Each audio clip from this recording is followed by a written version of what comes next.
Sejam muito bem-vindos ao nosso canal Curso Bíblia Hoje. Como a Bíblia pode ajudar em todas as áreas da sua vida hoje? Meus irmãos, estamos engajados nesse estudo bíblico do Evangelho de Jesus no livro de Mateus. Tem sido uma experiência maravilhosa meditarmos na sua palavra, estudarmos versículo por versículo e agradecemos a vocês que está nos apoiando, desde o início nos acompanhando. Recebemos diversos testemunhos, diversos agradecimentos por esses estudos e isso realmente nos motiva cada vez mais. Então, para iniciarmos esse estudo, continuarmos esse estudo, eu vou pedir para o nosso missionário Eliedson estar orando para Deus abrir os nossos corações. Amém. Ore conosco. Senhor, nós estamos na Tua presença, Pai, para Te agradecer por essa oportunidade, privilégio maravilhoso que o Senhor nos permite de meditar em cada ensinamento Teu e poder transmitir, ó Pai, compartilhar com tantas vidas, que a Tua palavra ela é suficiente, Senhor. E nós cremos que ela é capaz, o Senhor pode operar grandemente na vida das pessoas que estão nos acompanhando, suas famílias, ó Pai, mas começa primeiramente em nós, Senhor, porque entendemos, Senhor, que o Senhor está realizando uma obra nas nossas vidas, ao passo que o Senhor nos trouxe até aqui, para este lugar, e poder compartilhar o Teu amor, Senhor. Muito obrigado, Pai. Nos ajuda a entender cada palavra Tua, que a gente possa estar com o coração aberto e disposto, com toda a atenção e reverência que o Senhor merece, a colocar em prática, Pai, como discípulos Teus. Nos ajuda, nos ensina. No nome de Jesus. Amém. Amém. Iniciamos o capítulo 5, de Mateus, alguns vídeos anteriores. Você que está nos acompanhando pela primeira vez, a gente pede para você também, ver os vídeos anteriores para estar por dentro ainda mais do estudo, do contexto onde estamos, e realmente tem sido algo maravilhoso. Hoje, finalizaremos o capítulo 5, terminamos no versículo 32 no vídeo anterior, e hoje daremos continuidade a partir do versículo 33 até o final do capítulo 5. Abram suas Bíblias e nos acompanhem neste momento. Versículo 33. Vocês também ouviram o que foi dito aos seus antepassados. Não jure falsamente, mas cumpra os juramentos que você fez diante do Senhor. Mas eu lhes digo, não jurem de forma alguma, nem pelos céus, porque é o trono de Deus. Nem pela terra, porque é o estrado de seus pés. Nem por Jerusalém, porque é a cidade do grande rei. E não jure pela sua cabeça, pois você não pode tornar branco ou preto nenhum fio de cabelo. Seja o seu sim, sim, e o seu não, não. O que passar disso vem do maligno. Muito bem. Eliedson, você sabe que nesse estudo do livro de Mateus, já temos encontrado versículos isoladamente, que podem trazer várias interpretações. E esse último versículo que lemos é um deles, onde diz aqui: seja o seu sim, sim, e o seu não, não. O que passar disso vem do maligno. Como você poderia ajudar a quem nos acompanha a entender versículos como esse de forma correta? O que Jesus diz aqui dentro desse contexto que temos estudado? Realmente, Guilherme, você que nos acompanha, se a gente ler apenas o versículo 37, pode trazer vários sentidos, interpretações, mas o primeiro princípio que a gente tem aprendido aqui no nosso curso, no seu curso, é de entender um versículo de dentro do seu contexto, ou seja, a gente vai ler, examinar tanto os versículos anteriores quanto os versículos seguintes, como também todo o contexto em que Jesus se encontrava desde o início do seu ministério, qual é a sua mensagem.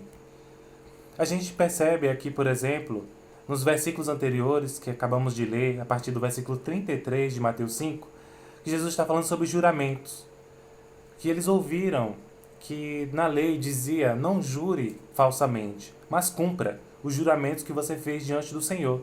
E aí sempre que Jesus cita a lei, a gente tem visto que logo em seguida ele continua explicando a verdadeira interpretação daquela lei, mas de acordo com a vontade que ele traz para os seus discípulos. Lembrando que ele está no monte aqui, conhecido como Sermão da Montanha, onde ele inicia as bem-aventuranças, e ele vai falando para os seus discípulos sobre o reino, mas principalmente sobre a missão que eles estão sendo chamados para realizar.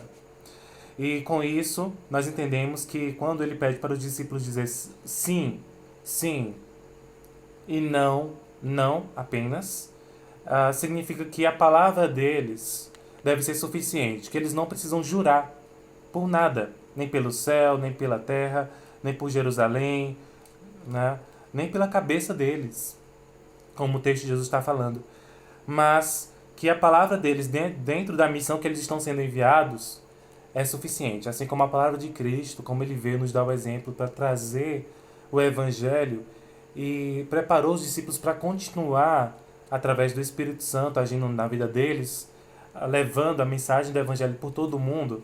Era necessário que eles fossem primeiramente pessoas de palavra, para que eles não perdessem a credibilidade, e principalmente para ter compromisso com a verdade de Deus. Muito bem. Creio que você que está nos acompanhando, a partir de agora, vai tentar entender cada versículo, como esse, de acordo com essa explicação. Então, continuando a leitura, no versículo 38 diz: Vocês ouviram o que foi dito, olho por olho e dente por dente. Mas eu lhes digo, não resistam ao perverso. Se alguém o ferir na face direita, ofereça-lhe também a outra.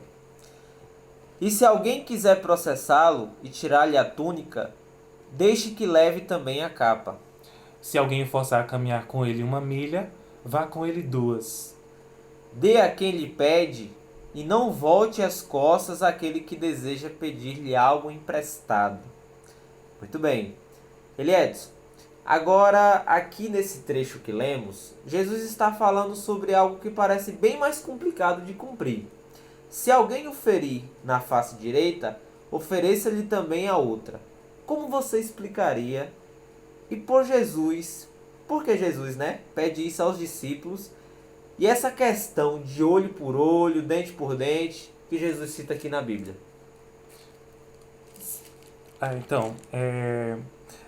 Quando Jesus fala, vocês ouviram novamente, né? Olho por olho, dente por dente, significa que isso está na Bíblia. Realmente, está lá em Êxodo capítulo 21, mas aparentemente pode parecer algo que a Bíblia está incitando a vingança, né? A gente imagina, lendo apenas esse trecho, mas quando vamos lá para o Êxodo capítulo 21, vamos ler todo o contexto, e toda a Bíblia é necessário a gente fazer isso, ler todo o contexto daquele livro, para tentar entender cada versículo. E lá no contexto de Êxodo 21, a gente vai ver que a ideia que Moisés estava passando para aquele povo, os ensinamentos que o Senhor transmite por meio do seu servo Moisés, é que se alguém ferir alguém, ele vai sofrer mais à frente as consequências. Todo mal, para todo pecado, existem consequências. Não necessariamente que aquela pessoa que sofreu, e não deve ser assim, a vingança pertence ao Senhor, o justo juiz. Sempre que alguém fere, eu ou você somos feridos, nós devemos entregar ao Senhor, mas sabendo que aquela pessoa vai sofrer mais à frente o mal que ela fez, porque entendemos que o Senhor é justo e todo mal tem uma consequência. E em relação à primeira pergunta, quando o próximo versículo seguinte, aqui o 39, quando Jesus diz, palavras dele, não resistam ao perverso, ao adversário, ao mal. Se alguém o ferir na face direita, ofereça-lhe também a outra. Eu creio que seja impossível da gente cumprir isso se a gente não entender que o contexto que Jesus está falando aqui é que ele está preparando os discípulos para uma missão de levar a graça, estender a graça do Senhor, a salvação para aquelas vidas que ainda não conhecem a Cristo. E se sabemos da nossa missão e que realmente devemos estar dispostos a dar nossas vidas, assim como Jesus fez, o nosso Senhor, nosso Mestre, nosso exemplo, então oferecer a outra face é muito simples, diante do que ele sofreu. E você sabe, todas as perseguições e sofrimentos de Cristo. Por isso, temos que entender aqui que esse versículo ele não pode ser isolado do contexto do Evangelho pelo qual os discípulos, nós, que somos chamados para levar a palavra, você está sendo chamado, entendendo que está sendo discipulado para uma missão, né? Você está sendo resgatado. Então, da mesma forma, mais vidas precisam ser resgatadas. E para isso, nós precisamos entender que é necessário a gente se doar, né? Até oferecer outra face para que aquela pessoa tenha a oportunidade de conhecer a Cristo e a graça do Senhor na vida dela. Muito bem. Então vamos dar continuidade no versículo 43. Nos acompanhe. Vocês ouviram o que foi dito: ame o seu próximo e odeie o seu inimigo. Mas eu lhes digo, amem os seus inimigos e orem por aqueles que os perseguem. Para que vocês venham a ser filhos de seu Pai que está nos céus. Porque ele faz raiar o seu sol sobre maus e bons, e derrama chuva sobre justos e injustos. Se vocês amarem aqueles que os amam, que recompensa vocês receberão? Até os publicanos fazem isso. E se saudarem apenas os seus irmãos, o que estarão fazendo demais? Até os pagãos fazem isso. Portanto, sejam perfeitos, como perfeito é o Pai Celestial de vocês. Muito bem. Aqui finalizamos esse capítulo 5, a primeira parte do Sermão do Monte, onde Jesus inicia, no início. E aqui, né, como lemos anteriormente, existem frases, né, que realmente Jesus disse que parece muito complicado. Ainda quando ele diz no último versículo: portanto, sejam perfeitos como perfeito é o Pai Celestial de vocês. Sabemos que perfeito só Ele. E todos somos pecadores, eu e você. Então, missionário Eliedson, como você explicaria mais esse versículo difícil de entender da Bíblia? Realmente, porque quando Jesus fala, portanto, sejam perfeitos, como perfeito é o Pai Celestial de vocês, vem muita coisa na nossa mente, mas nosso princípio não deve ser colocado de lado. Temos que tentar sempre lembrar dos versículos anteriores do que Jesus estava falando. E quando ele começa a falar, olha, vocês ouviram que foi dito, ame o seu próximo e odeie o seu inimigo. Mas eu lhes digo, amem os seus inimigos e orem por aqueles que os perseguem. E quando ele fala novamente no 46, se vocês amarem aqueles que os amam, que recompensa vocês receberão?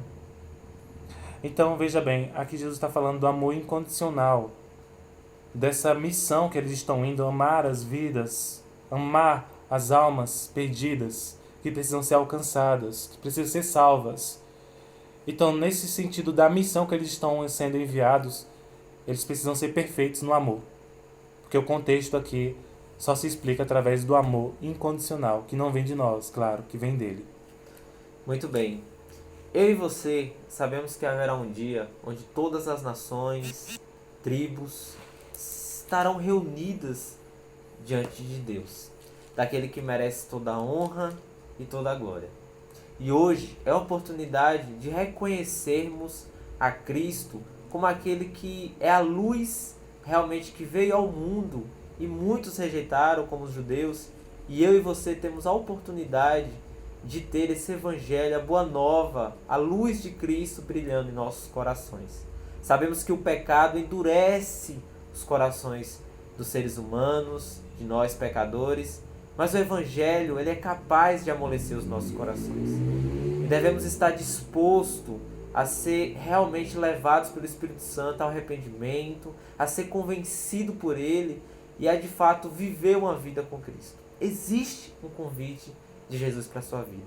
Quer ser discípulo dele, de caminhar com ele, de andar com ele. Se você quer tomar essa decisão, ore. Eu e o Eliedson estamos aqui para caminhar com você, para estudar a Bíblia com você, te ajudar cada dia mais, se tornar mais parecido com Cristo, sendo um discípulo de Jesus, que é a vontade dele. Um grande abraço, Deus abençoe a sua vida.